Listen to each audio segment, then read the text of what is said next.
Imagine a wild rose that grows alone in the middle of an arid desert. Its roots dig deep into the parched earth, its thorns protect it from predators, and its rare beauty contrasts with the cruelty of its environment. This rose represents the strength that is born from solitude and the need to survive where others could not. In the Old West, there were people like this, human beings who flourished under impossible conditions, developing a resilience and courage that only adversity can forge. Our story today is about one of these desert roses, and how an unexpected encounter can change not just a day, but the entire destiny of two lives. The sun had not yet risen when Clara Whitlow left her modest wooden cabin to fetch water from the well. The silence of dawn in Arizona territory was broken only by the wind whistling between the cacti and stones. She had learned to love this solitude, far from the noisy cities, far from men who looked at a woman like her with suspicion or desire. Clara was not like other women of her time. At 32, she had hands calloused from hard work, eyes that knew how to recognize danger from a distance, and a determination that had been forged by years of survival in the desert. Her property was small, but it was hers.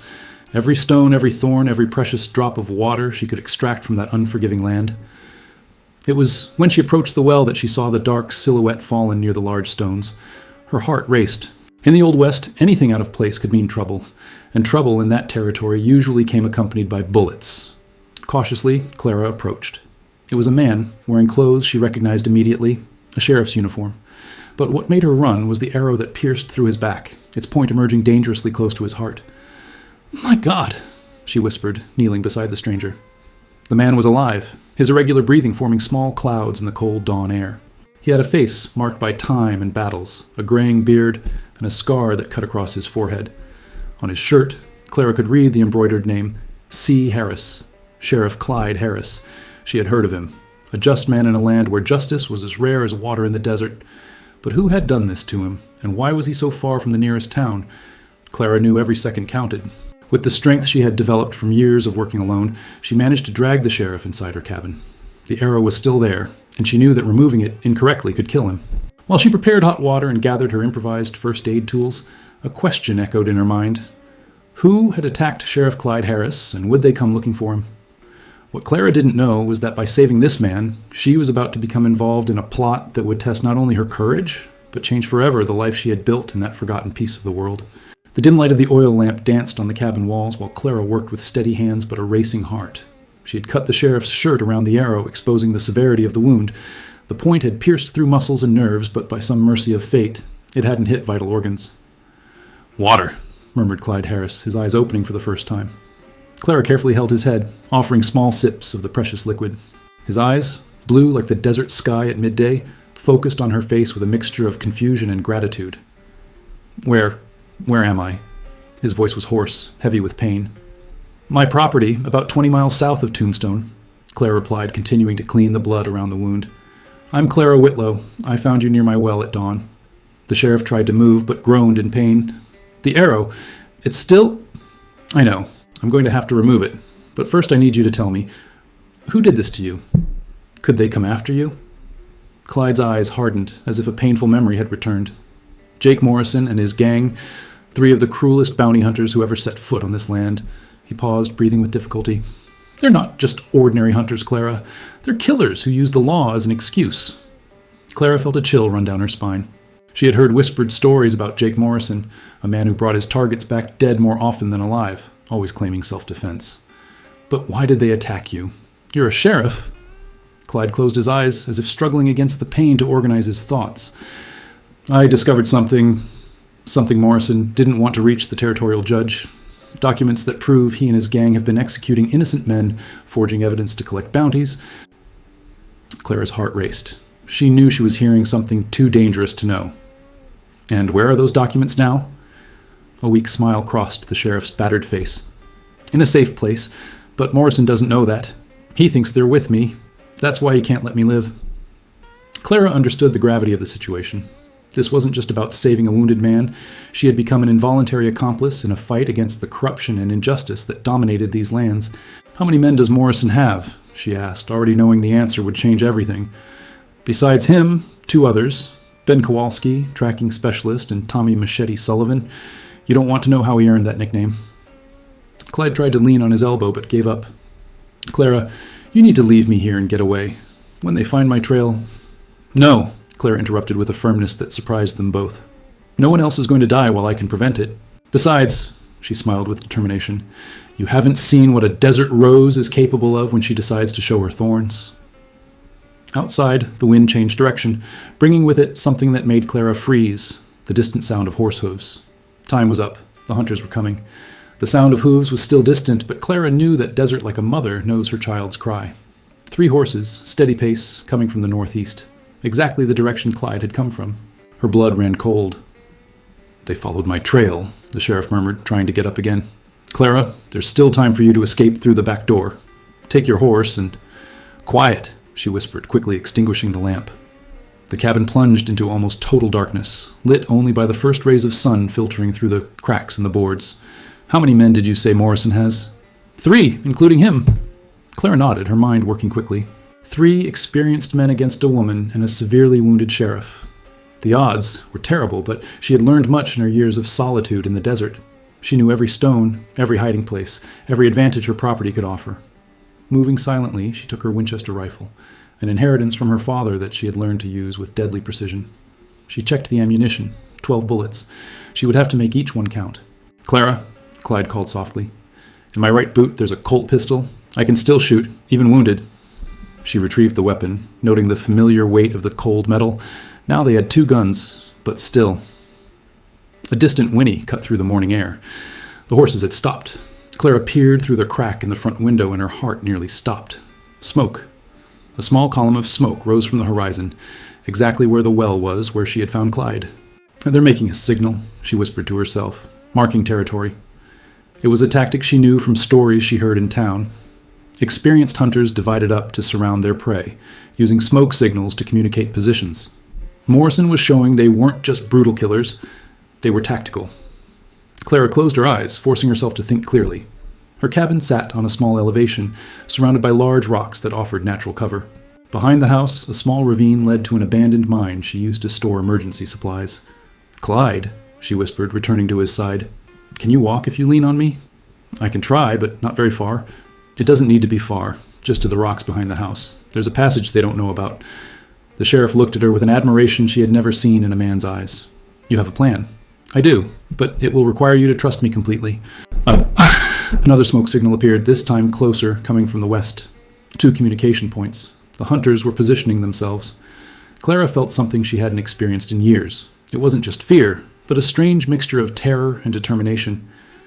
It was as if all the years of solitude and survival had prepared her for this moment. "They think they know this desert," she murmured, checking the weapons again. "But this piece of land is mine. Every stone, every shadow, every hiding place." A 3rd smoke signal appeared to the south.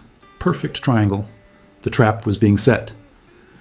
Clara helped Clyde to his feet, feeling the weight of his labored breathing against her shoulder. "Now, Sheriff, it's time to find out if a desert rose can be more thorny than 3 rattlesnakes." The sun was rising completely now, painting the sky blood red. And in the tense silence of morning, Clara could swear she heard something new in the wind. The sound of boots approaching. Can you feel that tension in the air? Clara is about to use all her desert knowledge against 3 professional killers. What kind of trap do you think she's planning? Leave your theories in the comments, and if you want to see this brave woman in action, don't forget to like. The battle is just beginning. The first shadows of the 3 men projected against the cabin walls like ghosts of death. Clara had managed to move Clyde behind the large rocks, where he remained semi-hidden with the pistol in his hand, fighting against the pain of the arrow that still pierced through his back. From her new hiding place, Clara could finally see the faces of the men who had pursued the sheriff through the desert. Jake Morrison was exactly as the stories described. Tall, thin as a vulture, with dark eyes that seemed to calculate the value of every person's life he encountered. His clothes were of good quality, but stained with dust and something Clara preferred not to identify. On his chest, a fake sheriff's star gleamed like a mockery of justice. Ben Kowalski was smaller, but his movements had the precision of a natural predator. His eyes swept the terrain as if he could read every footprint, every broken branch, every sign of life. It was he who had followed Clyde's trail through miles of rocky desert. But it was Tommy Machete Sullivan who made Clara swallow hard. A giant of muscles and scars with a long blade hanging from his belt that had clearly seen much use. His arms were thick as tree trunks, and Clara immediately understood why not all the men Morrison captured arrived alive to face trial. "Trail ends here," Kowalski said in a rough voice, pointing to the blood marks near the well. "The sheriff was losing a lot of blood. Either he died here or—" Or someone helped him, Morrison completed, his voice carrying a dangerous calm. Tommy, check the cabin. Ben, circle around back. If Harris is still alive, I want to talk to him before finishing the job. Clara felt her heart beating so hard she was sure the men could hear it. This was the moment. There was no more time for planning or hesitation. Tommy approached the cabin door with heavy steps, his hand resting casually on the knife handle. Morrison stood in the center of the yard, watching, while Ben began to circle the property. Sheriff Harris! Morrison shouted, his voice echoing among the rocks. I know you're there. No need to prolong this. We just want to talk about those documents you think you have. Clyde and Clara exchanged glances. The sheriff gripped the pistol, but Clara shook her head. Not yet. You know what's funny, Harris? Morrison continued, his voice gaining a tone of cruel amusement. I thought you were smarter, but leaving a blood trail through the desert, even a child could follow it. Tommy kicked the cabin door, which opened with a crash. Empty, boss, but there are signs that someone was here recently. Spilled water, bloody rags. Ben appeared at the side of the house, holding something. Found this, he said, showing a torn piece of fabric from Clyde's shirt, and there are footprints of 2 people going toward those rocks over there. Morrison smiled, but it wasn't a smile Clara would ever want to see again. It was the smile of a predator that had cornered its prey. Well, well, looks like our brave sheriff found a guardian angel, Morrison said, slowly drawing his pistol. Whoever you are behind those stones, you have a chance to get out of this alive. You just need to hand over Harris and pretend you never saw us. The silence of the desert seemed to carry the weight of a decision that would change everything. Clara took a deep breath, knowing that the next words that came out of her mouth would determine whether she and Clyde would see another sunset. And if I refuse? She shouted back, her voice steadier than she felt. Morrison laughed, a sound that chilled Clara's blood. Then, sweetheart, you're going to find out why they call me a hunter. What happened next surprised even Clara. Instead of responding to Morrison's threat, she did something completely unexpected. She threw a stone against a metal pot she had purposely left on a distant rocky ledge.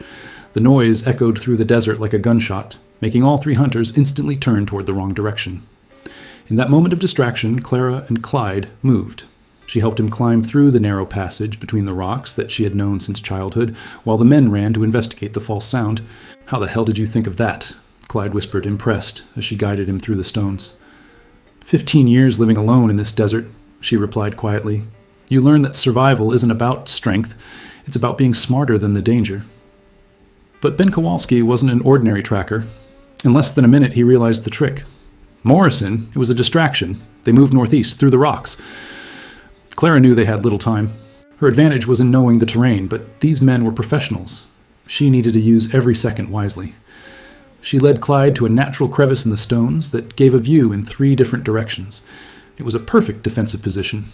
No one could approach without being seen, and there was an escape route through the back if necessary. Now listen, she whispered urgently. Can you shoot well with your left hand? Reasonably well. Then you stay here, covering the south passage.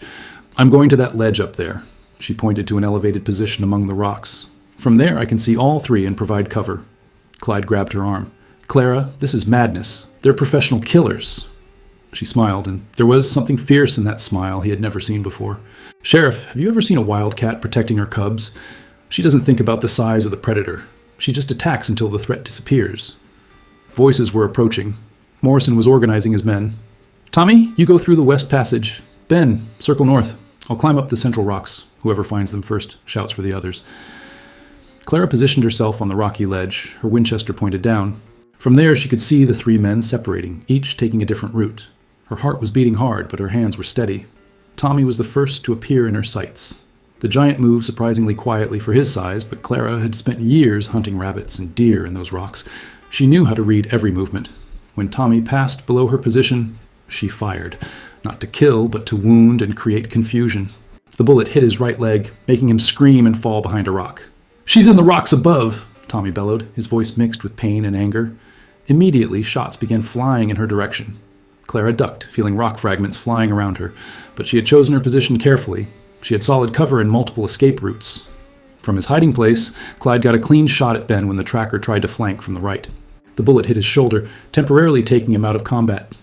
2 wounded, 1 remaining, Clara murmured to herself, but she knew Morrison was the most dangerous of all. It was then she heard the gang leader's voice coming from a direction that completely surprised her. Impressive, miss, but you forgot something important. Clara turned and her blood froze.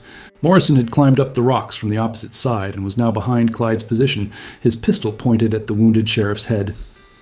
"The thing about hunts," Morrison said with a cruel smile, "is that the true hunter always lets the prey come to him." Time seemed to freeze in that moment. Clara could see Morrison's gun barrel pressed against Clyde's temple, could see the blood running down the sheriff's back, could see in his blue eyes a mixture of pain and determination that made her understand something fundamental about courage. "Come down from there, miss, and bring your rifle," Morrison ordered, his voice echoing among the rocks. Slowly, no sudden movements, one attempt at heroism, and the sheriff becomes buzzard food. Clara began to descend, her mind working frantically.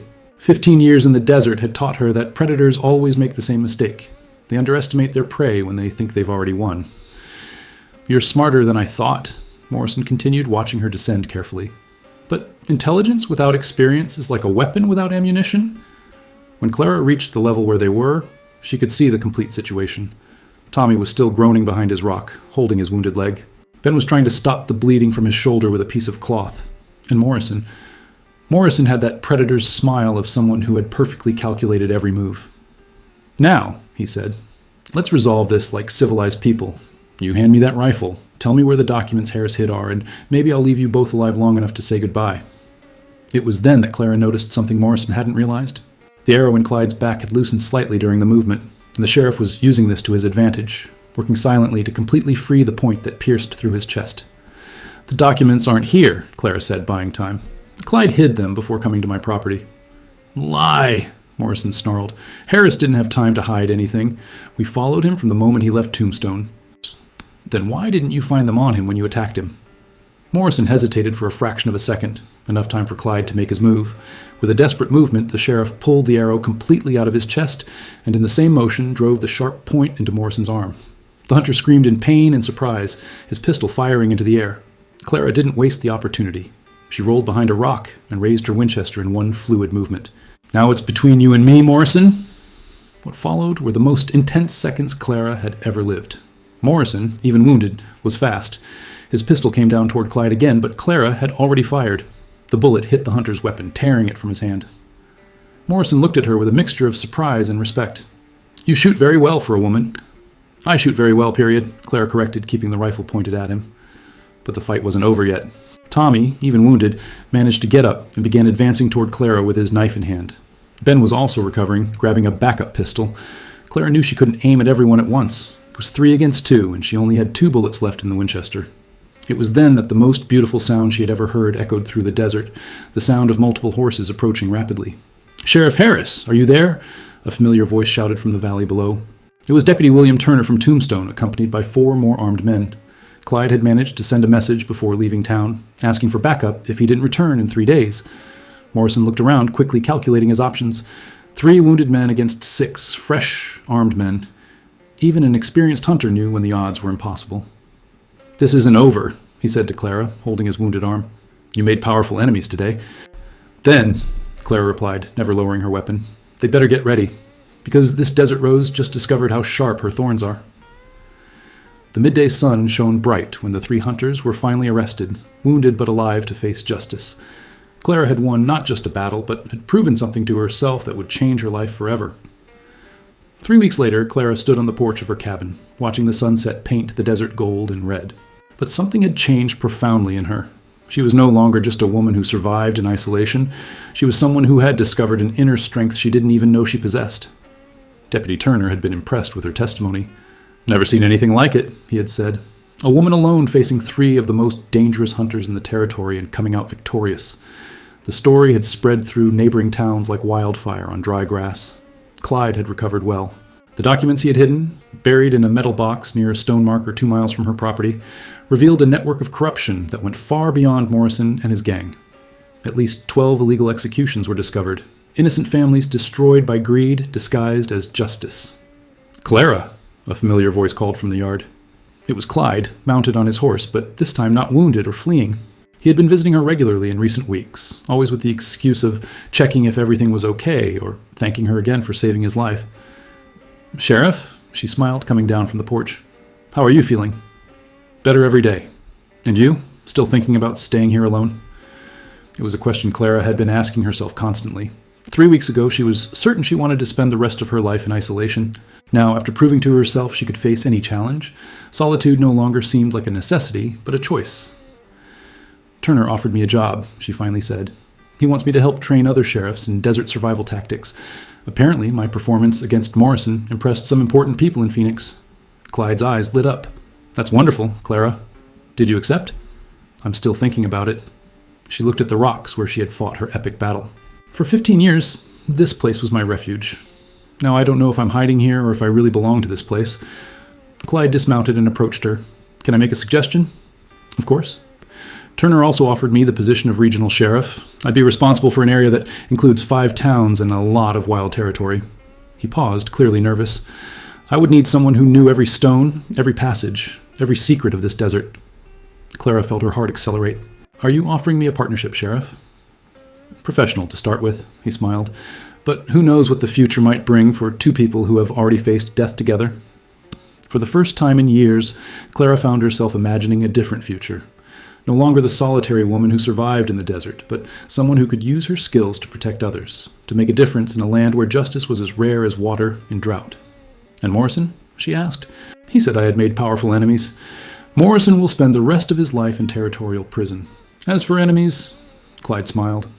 Well, they'll discover that a desert rose with sharp thorns is the last thing they want to face. Clara looked one last time at her cabin, at the rocks where she had proven her courage, at the well where it all began. This place would always be part of her, but maybe it was time to take this strength beyond the boundaries of her property. When do we start? She asked. Clyde's smile was brighter than the desert sun. When you're ready, partner. As the sun set completely, Clara Whitlow was no longer just a solitary survivor. She was a woman who had discovered that sometimes the greatest act of courage isn't facing danger alone, but accepting that you can be stronger alongside someone who believes in you. The desert would continue to be wild and dangerous, but now it had 2 guardians who knew each of its secrets, and weren't afraid to defend it against any threat that dared disturb it. What a perfect ending. Clara not only survived, but found a new purpose and maybe even love. Do you think she made the right choice? What other challenges await this new partnership in the Old West? Leave your opinions in the comments, and if you enjoyed this epic journey, like and subscribe for more thrilling Old West adventures.